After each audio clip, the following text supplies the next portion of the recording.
அடுத்து சக்தியின் தேடல்.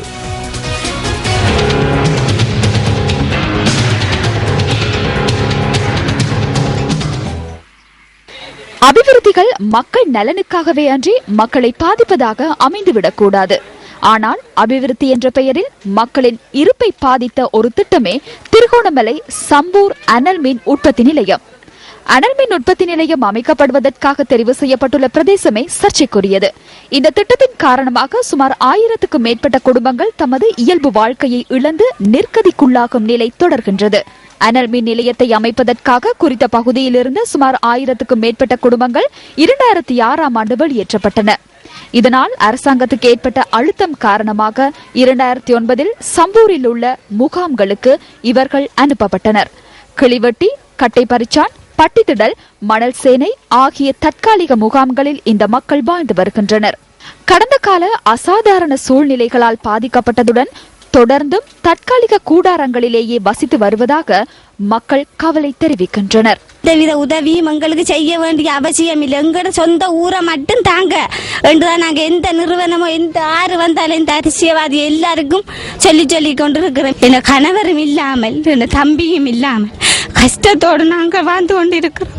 கணவர் தான் இல்லாம இருந்தோம். எங்களோட சொந்த இடத்தை தாங்க நாங்க சுயமான தொழிலை செய்யறதுக்கு தம்பி 2 பேர், தங்கச்சிர புருஷன், எவ்வளவு பேரை இழந்து இவ்வாறு தற்காலிக கூடாரங்களில் குடியமர்த்தப்பட்டுள்ள போதிலும் அங்கு போதிய அடிப்படை வசதிகள் இல்லை என்பதற்கு இந்த காட்சிகளும் சான்று பகர்கின்றன.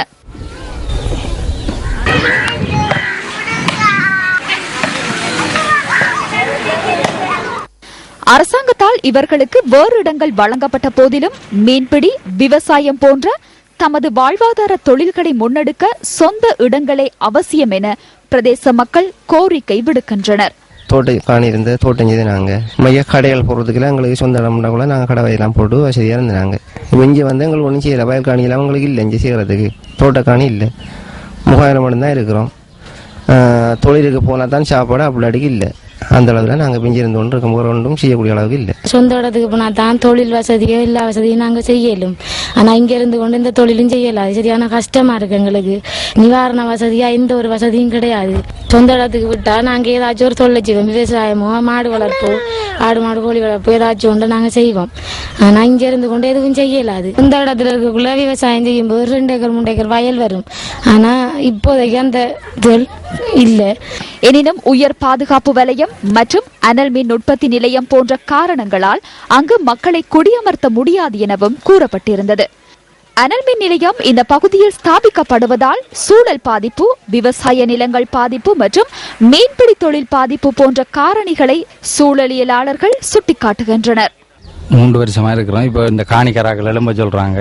எழும்பி வேறு இடத்துல எங்க பள்ளிக்கூடத்துக்கு தான் போகணுங்க. நாங்கள் பள்ளிக்கூடம் அப்படி இல்லாட்டி ரோட்லாம் போய் கொட்டில் அடிக்கிறேன் இருக்கோம். இலங்கையின் 2வது அனல் மின் நிலையமாக நிர்மாணிக்கப்படும் சம்பூர் அனல் மின் நிலையம் மக்களின் நலனை கருத்தில் கொண்டதா என்ற கேள்வியும் எழுகின்றது.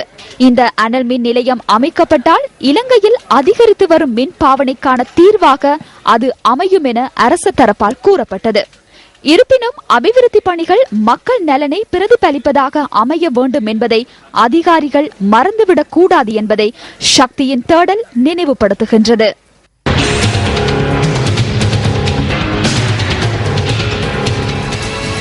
தமிழ் மொழிக்கும் தமிழர் பாரம்பரிய கலைகளுக்கும் புத்துயிர் அளிக்கும் சக்தி FM பெருமையுடன் வழங்கும் சக்தி சங்கமத்தின் 10வது நாள் இன்றாகும்.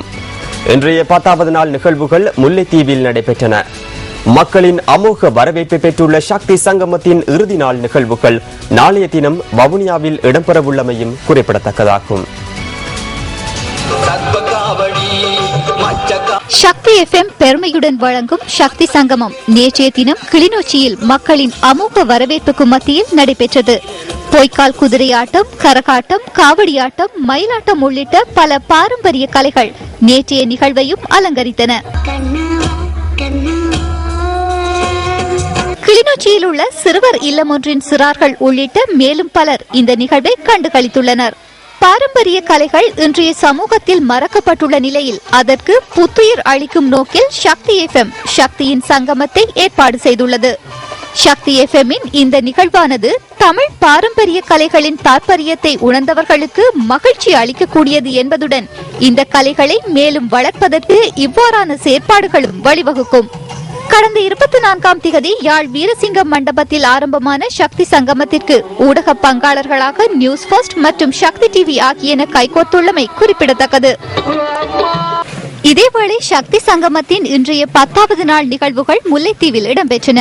நீண்ட நாட்களுக்கு பின்னர் இவ்வாறான நிகழ்வொன்றை காண கிடைத்தமை தமக்கு மிகுந்த மகிழ்ச்சி அளிப்பதாக முல்லைத்தீவு மாவட்ட மக்கள் குறிப்பிடுகின்றனர். கடந்த 10 நாட்களாக வடமாகாணத்தின் பல பகுதிகளிலும் இடம்பெற்ற சக்தி சங்கமம் வடமாகாண மக்களின் வேண்டுகோளுக்கிணங்க நாளைய தினம் இறுதி நிகழ்வாக வவுனியாவில் இடம்பெறவுள்ளமை குறிப்பிடத்தக்கதாகும். அம்பாறை ஒலிவில் கடலில் குளிக்கச் சென்று நேற்றே காணாமல் போன இளைஞனை தேடும் நடவடிக்கைகள் தொடர்ந்து முன்னெடுக்கப்பட்டு வருகின்றன.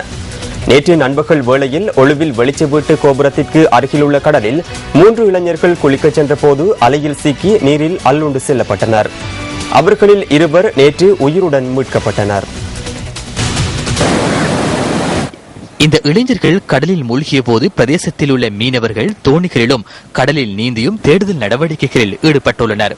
இதன்போது ஒலுவில் பகுதியைச் சேர்ந்த 18 வயதுடைய 2 இளைஞர்கள் ஆபத்தான நிலையில் உயிருடன் மீட்கப்பட்டுள்ளனர்.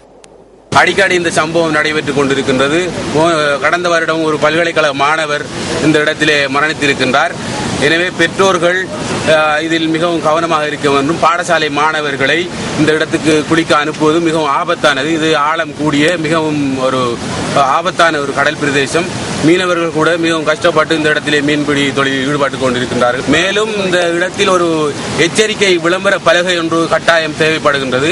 அதையும் சம்பந்தப்பட்டவர்கள் இதை எங்களுக்கு செய்து தருமாறு மிகவும் வினயமாக நாங்கள் கேட்டுக்கொள்கிறோம். கடலில் மூழ்கி காணாமல் போன மருதமுனை பகுதியைச் சேர்ந்த முகமது ரிகாஸ் என்பவர் 50 நாட்களுக்கு முன்னர் திருமணம் முடித்துள்ளதாகவும் அவர் தொழில் நிமித்தம் வெளிநாடு செல்ல தயாராக இருந்ததாகவும் எமது பிராந்திய செய்தியாளர் குறிப்பிட்டார். கடலில் மூழ்கிய போது காப்பாற்றப்பட்ட இளைஞர்கள் 2வரையும் உறவினர்கள் ஒலுவில் மாவட்ட வைத்தியசாலைக்கு எடுத்துச் சென்ற போதும் அங்கு சிகிச்சை அளிப்பதற்கு வைத்தியர்கள் இருக்கவில்லை என்பதோடு அவர்களுக்கு முதலுதவி வழங்கி வேறு வைத்தியசாலைக்கு மாற்றப்பட்டுள்ளனர். ஒலுவில் மாவட்ட வைத்தியசாலையில் பெரும்பாலான நேரங்களில் வைத்தியர்களும் தாதியர்களும் கடமையில் இருப்பதில்லை என்று இந்த பகுதி மக்கள் குற்றம் சுமத்துகின்றனர். நேற்று கடல்ல தாண்ட பிள்ளைகள் வந்துட்டு அங்க உயிர் சாப்பிட்டு இங்க கொண்டாந்து வச்சா இங்க யாருமே டாக்டர் மாதிரி இல்லை, நர்ஸ் மாதிரி இல்லை, ஒரு கங்காணி அந்த பாதுகாக்கக்கூடிய ஒத்துருமே இல்லை. நான் போய் ஸ்டேட் பண்ணி என் ஃப்ரெண்டு கூட எல்லாமே போய் பண்ணி இங்க ஒரு ஆம்புலன்ஸ் கூட இல்லை, ட்ரைவர் இல்லை. நாங்கள் காசு கொடுத்து அடுத்த பக்கத்து ஊருக்கு நாங்கள் கொண்டு போனேன். அங்கிருந்து மற்ற ஊருக்கு கொண்டு போனேன். இப்படியா இது டெய்லி நடந்துட்டு இருக்கு சார். இது எப்படி என்னங்கிறது சரி தட்டிய எங்க ஊர்ல யாருமே இல்லை. பெரிய மனுஷன் கதை மட்டும்தான் இருக்கு, வேற ஒன்றுமே இல்லை அவங்கள்ட்ட. நான் கேள்விப்பட்டு இங்க வந்து பார்த்தா இங்க உள்ள டாக்டர் மாரோ யாரோ நேசி மாரோ யாரும் இல்லை. அப்ப இந்த ஃப்ரெண்டு அடுத்த முதலுதவி ஒன்று செஞ்சுட்டு திரும்பி பக்கத்து ஹாஸ்பிட்டலுக்கு எடுத்துட்டு போனேன். எடுத்துட்டு போற வழியில ஆம்புலன்ஸும் கூட இல்லை. அப்ப டைம் போயிட்டு இருக்குது, பொடியனுக்கு கடன் சீரியஸா இருக்கு. அப்ப பக்கத்து ஹாஸ்பிட்டலுக்கு கொண்டு போனா அங்க இருக்கிற இதை எடுத்துட்டு திரும்பி இன்னொரு ஹாஸ்பிட்டலுக்கு போயிட்டு அப்ப இங்க இருக்கிற ஹாஸ்பிட்டல் நிலவரம் சரியா இருந்தா தானே எல்லாம் செய்யலாம். இப்ப இவங்க என்ன செய்யறாங்கன்னு சொன்னா டைமுக்கு இருக்கிறல. இவங்க டாக்டர் 2 பேரு டைமுக்கு வருவாங்க, அவங்க சைன் பண்றதுக்கு மட்டும் டைமுக்கு இருப்பாங்க, மர ஆள் இல்லை. இருப்பினும் பிரதேசத்தில் உள்ள மீனவர்கள் இன்றும் தேடுதல் நடவடிக்கைகளை முன்னெடுத்துள்ளனர். கடந்த 5 நாட்களாக புல்மோட்டை பகுதி மீனவர்கள் மேற்கொண்டு வந்த சாகும் வரையிலான உண்ணாவிரத போராட்டம் இன்று கைவிடப்பட்டுள்ளது. கொக்குளை கடற்பரப்பில் பல சாராரும் மீன்பிடி நடவடிக்கையில் ஈடுபட்டிருந்த போதும் தற்போது குறிப்பிட்ட ஒரு சாராருக்கு மாத்திரம் மீன்பிடி நடவடிக்கைகளை மேற்கொள்ள அனுமதி வழங்கப்பட்டுள்ளதாக தெரிவித்து இந்த மீனவர்கள் கடந்த 28ஆம் திகதி இந்த போராட்டத்தினை ஆரம்பித்திருந்தனர். இந்த உண்ணாவிரத போராட்டத்தில் சுமார் 75 மீனவர்கள் குதித்திருந்தனர். 5 நாட்களாக புல்மோட்டை மீனவர்கள் உண்ணாவிரத போராட்டத்தை இருந்து வந்தோம். காரணம் என்னவென்று சொன்னால் கொக்குளை கலப்பிலே எமது புல்மோட்டை மீனவர்களுக்கு மாத்திரம் சட்டம் அமல்படுத்தப்பட்டு தொழில் முடக்கப்பட்டிருந்தது. இவர்களுக்கு 3000 மக்கள் தமது ஆதரவினை வழங்கியிருந்தனர். 6வது நாளாக இன்றும் முன்னெடுக்கப்பட்ட இந்த போராட்டம் தொடர்பில் பாராளுமன்ற உறுப்பினர்கள் மற்றும் அதிகாரிகள் தலைமையில் உயர்மட்ட மாநாடு ஒன்று புல்மோட்டை வாசிகசாலையில் இன்று இடம்பெற்றது. இந்த மாநாட்டில் கொக்குளாயில் எவரும் சட்ட ரீதியற்ற முறையில் மீன்பிடிக்க அனுமதிக்கப்பட மாட்டார்கள் என தீர்மானம் மேற்கொள்ளப்பட்டுள்ளது. 1 மாத காலத்திற்குள் கடற்றொழில் மற்றும் நீரியல் வளத்துறை அமைச்சர் ராஜித சேனாரட்னவிடம் கதைத்து சட்ட ரீதியான வலைகளை பெற்றுத் தருவதாகவும் உறுதிமொழி வழங்கப்பட்டது. இதனை அடுத்து இந்த போராட்டம் முடிவுக்கு கொண்டு வரப்பட்டது. இந்த உண்ணாவிரத போராட்டத்தில் ஈடுபட்ட மீனவர்களில் 15 பேர் கவலைக்கிடமான நிலையில் புல்மோட்டை வைத்தியசாலையில் அனுமதிக்கப்பட்டுள்ளனர். இந்த விடயத்தில் அரசியல் தலையீடு காணப்படுவதாக மீனவர்கள் தெரிவித்திருந்தமை குறிப்பிடத்தக்கது. குருக்கள் மடத்தில் நடைபெற்ற மக்கள் சந்திப்பொன்றின் போது மீள்குடியேற்ற பிரதி அமைச்சர் விநாயகமூர்த்தி முரளிதரன் கருத்து தெரிவித்தார். இது உண்மையான கதை. என்னோட காத்தாக்குள்ள 2 கோடை அடைஞ்சிருக்கோம், வாணிஜ்யங்களை 2 கோடை அடைஞ்சிருக்கோம். அங்கே இங்கே எங்கே வாங்க, எங்கேருந்து வாங்க, இது அந்த மக்களை குழப்ப பெரிய செய்வாங்க. நீங்கள் சந்தேகம் வாழணும், அமைதியாக இருக்கணும்ன்றதான் நோக்கம். அதுக்காக இருக்குது. இங்கே ஒரு படம் பாருங்க, நான் திருப்பி பேர் போராட்டம் பண்ணி தொடங்குறது நம்ம அனுமதிக்க கூடாது. அனுமதிக்க கூடா அப்புறம் அடுத்த இளைஞர்கள் காணல எல்லாரும் இது பண்ணுவோம். வேலை எல்லாரும் இது பண்ணுறோம். எல்லாரும் தமிழன் உணர்வுலாம் காய்க்கிறாங்க. நாங்கள் தமிழன் தான். வடிவங்கள் மாறும் தரனா அடிமையாக போகணும். தமிழனை வாழ வைக்கிறது நாம் எந்த வடிவத்தையும் மாற்றணும். அதுதான் நான் சொல்லுவேன். தமிழன் வாழலாம் எனக்கு எல்லாரும் சந்தோஷமா இருக்கும். அதே மாதிரி இப்போ நீங்கள் சந்தோஷமா வாழ்றீங்க, நிம்மதியாக இருக்கிறீங்க. இன்னும் மேலதிக உதவிகளும் உங்களுக்கு கொண்டு வரும். உதாரணத்துக்கு சொல்ல போனால் இப்போ வளமுள்ள இடங்களை பயன்படுத்தும். வடமாகாணத்திலேயே உயரமான சிவபெருமான் சிலைக்கான கும்பாபிஷேகம் இன்று நடைபெற்றது. யாழ் மாதகள் சம்பிலித்துறை சம்புநாத ஈஸ்வரர் ஆலயத்தில் இந்த சிலை நிர்மாணிக்கப்பட்டுள்ளது.